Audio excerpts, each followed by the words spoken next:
Hello, I'm Toby Fox from 1.5 million new homes, the local government challenge sponsored by Redloft and Bugler Developments.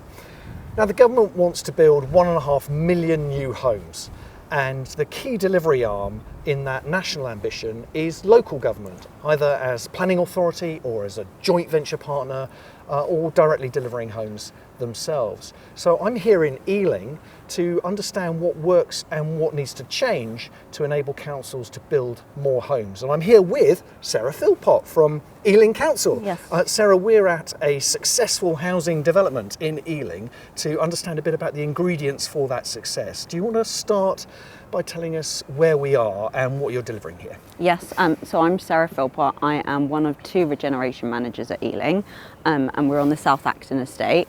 It has a very interesting history. Initially it was built in the sort of 1800s, was subject to a lot of sort of damage through bombing during the war. I'd say about 30 years of reconstruction occurred sort of post-World War II. Around 2,100 homes were built, very much sort of in the tower block fashion that you can see still standing around us. Circa 2008, Ealing decided to do a borough-wide estates review. They found that South Acton, unfortunately, the stock condition, as is visible, was poor at this point. The sizes and the tenure mix of the homes here didn't really meet the needs of the community. There was a real lack of permeability. There was no real connectivity, as you'll see when we walk through the estate, and a lack of communal sort of facilities, alongside quite high levels of ASB and crime. So Ealing took the decision in around 2008 that we would look to regenerate. We went out to the market, managed to source a great partnership now known as Acton Gardens, which is between Ealing Council, Countryside and L&Q. Okay. So Ealing Council, landowners, local authority, Countryside acting as the developer and L&Q as the registered provider. And work sort of commenced in 2012. In total, the master plan now sees the 2,100 homes existing here will be demolished and replaced by 3,500 new build homes, now due for completion sort of mid to end of the 2030 period. What's the tenure of those homes? So it's a real diverse mix. So of those 3,500 homes, just over half are affordable, and the majority of those genuinely affordable. And the others then are a mix between private rental, outright sale and shared ownership. So really diverse, and there to meet the needs of all of the community, regardless of whether you're looking to enter first-time buyer or you're looking for somebody potentially as a private rental option. It really does have a nice diverse mix of tenure. And how far along that development programme are we now? We're circa halfway through. So of the 3,500 homes the master plan sees, we've delivered 2,098. Okay.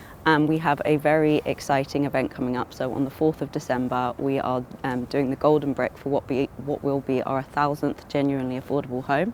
A really big feat, and not one we've managed to find any sort of other London local authorities do in recent years. But just to give viewers an idea, you started the process in 2008, and in 2012 you started developing. Yep. And we're now in 2024 and we're halfway through. This is the time frame for regeneration and housing delivery. That's exactly, especially for this sort of size. You are looking at, like I said, 3,500 homes. It's split across 25 phases. You are working, even in terms of the non-residential area, it's well over 50,000 square feet. So it's a really large size regeneration programme. So Sarah, tell us a bit about why the council thinks this is a successful housing project. A few reasons. The first one that probably jumps to my head is just the sheer volume of homes, as well as the good size in sort of tenure and bedroom size mix. To have delivered 2,098 homes during a pandemic, during Brexit, has really been quite the feat. When you add into the fact that we are creating homes that now meet the needs of the community, as you're about to see when we go through, it's genuinely tenure blind. The bedroom sizes, I was like, outshine that they did in the sort of 1970s accommodation we had, and we have a much better mix of tenures so that everybody, regardless of the type of housing that you want or the economic circumstance you're currently in, does have the opportunity to be housed here. I think the thing we're probably most proud of is that every secure, and this has sort of been an objective since the beginning of the regeneration programme here, every secure tenant who wishes to stay on this estate will do. We're really keen to ensure that regeneration has been done with residents, not to residents. So at the beginning of this process, we did a huge consultation, and we worked with residents to work up an objective, to work up suitable values, all of which ultimately ensured that the existing residents would be put at the heart of the regeneration programme. And I think it's been really, really keen. And I think it's been really interesting as we've gone through the regeneration programme. At the beginning of the process, I was like, you didn't see a huge volume of residents who necessarily wanted to stay on the estate when we're offering that housing. Everyone was desperate to get out. Yes, I was like, and now I was like, we're in a position where I'd say at least 60 to 70% of all of the secure tenants are desperate to ensure that they do stay on the estate, and that's obviously a commitment we honour. And I think it's really testament to the change that the residents here have got to see as we've gone through the regeneration process. That's a big turnaround. What would you put that turnaround down to?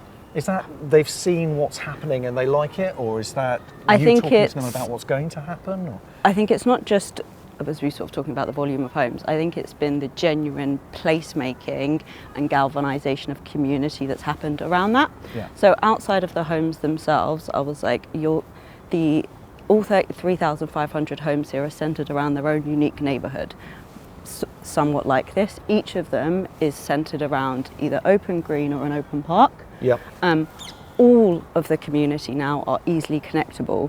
The neighbourhoods are really permeable. It allows for those sort of everyday interactions that brings the community together. And when you say connectable, that's like walking? I was like both walking, or even in terms of actually having outdoor space now. I was like being able to ensure that there's natural surveillance.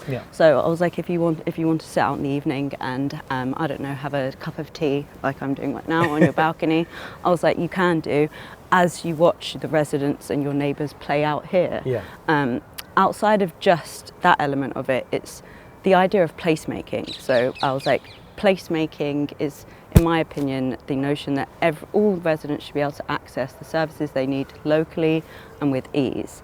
Outside of the homes that we've done, it's around 50,000 square feet of non-residential space. Everything from a new dental practice, a new NHS walk-in centre, hairdressers, gyms, cafes, grocery stores, a new community centre, a new youth centre, early learning centre. Everything that a resident could possibly need, they are in practice now able to get to within a 20-minute walk. And how did you phase that? So was that all in place before the tenants moved in, or? No, so I was like, the 3,500 homes and the sort of 25 phases, so each of the neighbourhoods has effectively 5 phases that surround it. And each of those, like you said, sort of through the master plan, in part has been done to ensure that, yes, there is a green piece of land and a park that it centres around, but also to ensure that everybody, and this is in terms of public transport, new footpaths, working with highways, working with the parks department, that everything is easily accessible. And in practice, as we'll flip round shortly, you'll see that this sort of communal area has become the sort of crowning jewel. And the idea is, it doesn't matter which neighbourhood you're within South Acton, you are within a 20-minute walk of all of the facilities within the sort of central gem that is Central Square. The idea that you're almost creating a little microcosm of a community. So Sarah, you've spoken really eloquently about the creation of this fantastic place. What was the role of the council in making that happen? So we have a few hats that we wear. One of the obvious is landowner, existing landlord. So we're really responsible for a lot of the land assembly, compulsory purchase orders, and in practice ensuring that we can hand over the site to our developing partner to produce the homes we require. So that's like, just for viewers who aren't aware of that process, lots of the land is owned by different people and different organisations and companies, and the council goes around and buys or acquires all of those parcels of land and assembles them together into a single big parcel of land. In practice, yes. In the case of South Acton, Ealing was nearly the landowner for the majority of the space here, but CPOs are particularly important when you're working on an estate, because very often you'll find that you have leaseholders. Yeah. So I was like, we had about a third of the existing 2,100 homes are leaseholders who had already exercised their right to buy, and we obviously have to ensure that we purchase those homes out, as well as then ensuring that we successfully decant our tenants so we can provide vacant possession. Outside of the sort of more brick and mortar side and the land side of the business, I'd say resident engagement and sort of community cohesion is one of the larger roles we play as a local authority here. Working with residents at the beginning to do a really large consultation on the master plan, I think, was key to this success. Sort of galvanisation of the community doesn't just happen with the sort of community facilities and the placemaking and the 20-minute neighbourhoods that I was talking about. It really occurs with meaningful engagement, so they know regeneration is being done with and not to them. Some of the ways that we look to sort of achieve that is through, we have a really active community board here that meets every quarter with all stakeholders. So I was like leaseholders, residents, local businesses, councillors, L&Q, Ealing Council, to come together to ensure that regeneration is still being done with the residents as the focal point, and that we're actively seeking their feedback and acting on it throughout the process. Other ways that we've ensured that sort of community cohesion and sort of created forums to ensure that the community can help organise themselves is through additional things like the community chest. So as part of the community board, I was like L&Q, Ealing and Countryside work together every year to make available about £50,000 for the community board to administer, so that residents can decide what projects within the community they would like to fund for the benefit of themselves. One of the sort of pieces of work that we've done is this beautiful community throne done behind us. The People's Throne? Yes, the People's Throne. It was done, and I don't want to butcher the pronunciation, so the cameraman might Adebayo Balaji? That's it. Might want to zoom in on his name. Big shout out to Adebayo. Yes, I was like, very famous artist who was actually initially a resident on the South Acton estate prior to any regeneration. And the residents were really keen, as part of opening sort of the central square area here, that they had a community piece of art. There was a number of artists who put sort of a bid in. He won, and he spent about a year commissioning what we've ended up calling the People's Throne. And it's just so beautiful. It's winter now, but if you'd been here a few months ago in summer, children, this is a climbing frame for everybody and anybody, and I'm gonna, even myself, you've got photos of me sitting on it. Absolutely everybody. So it's been one of those pieces that really has brought everyone together, and is just one of the many examples of the kind of project and community initiatives that we look to facilitate to ensure. And the artist ended up doing this for free? He did. I was like, he did, which was really beautiful. We lived here, so no, I was like, he did the commission for free. I was like, and like I said, it took about a year to do, so it was really quite a feat. And it was a beautiful opening ceremony to come down here, and I think a really nice sort of maybe a marking point as well in his own career, to have started out here as a resident and to come back all these years later when it's being regenerated, and to be able to have one of your own pieces at the sort of centre of it. I was like, yeah, it was really impressive. Absolutely. And what about the other kind of partnerships involved in a development like this? So the partnerships with Countryside, the partnerships with L&Q. How do you ensure that those relationships are really successful? In the current climate, I think having a partnership and collaboration is the key to success. I was like, is the key to a successful delivery of any social homes. I think one, it's very difficult to deliver something this size as a singular party, simply because of the resources required. This development has over a gross value of £1 billion. So when you £1 billion? Yeah, as a gross development value, that's a huge sum, and it just genuinely goes to show what can happen when not only do you bring the right partners with the right resources together, but what happens then is the merging of expertise. So you get the individuals like ourselves who I was like really know land assembly, who know the residents, who know the local community, and you get to merge that with people who know development inside and out, people who know the sales market inside and out, people who know property management inside out, and it really does just have a much better output. I think the thing that's been really crucial here is being backed by really committed leadership. The regeneration programme, like I said, work started in 2012. They won't finish until the sort of mid-2030s, so it's an incredibly long regeneration programme. One like that requires leadership that is committed and flexible, and that has been key, whether it has been both at an officer level, from the chief executive to directors to even our sort of lead councillors. They've been incredibly good, both at sort of relationship making and maintenance with L&Q, with Countryside, with our partners, but also ensuring that there's been a massive change in the economic circumstance since 2011 started, and they've just ensured that the flexibility and sort of dedication to that ongoing relationship maintenance has overseen any of the sort of trials and tribulations that inevitably come when a regeneration programme spans 20 years. And what about the other stakeholders? So you talked a bit about the infrastructure that has to be in place to make a place successful, a dentist practice and so on. How have you managed the relationships with those providers? Because quite often we hear stories about GP surgeries being built and then being unoccupied for years because the NHS, for some reason or another, can't occupy them. So how have you managed those relationships and made sure that those facilities work?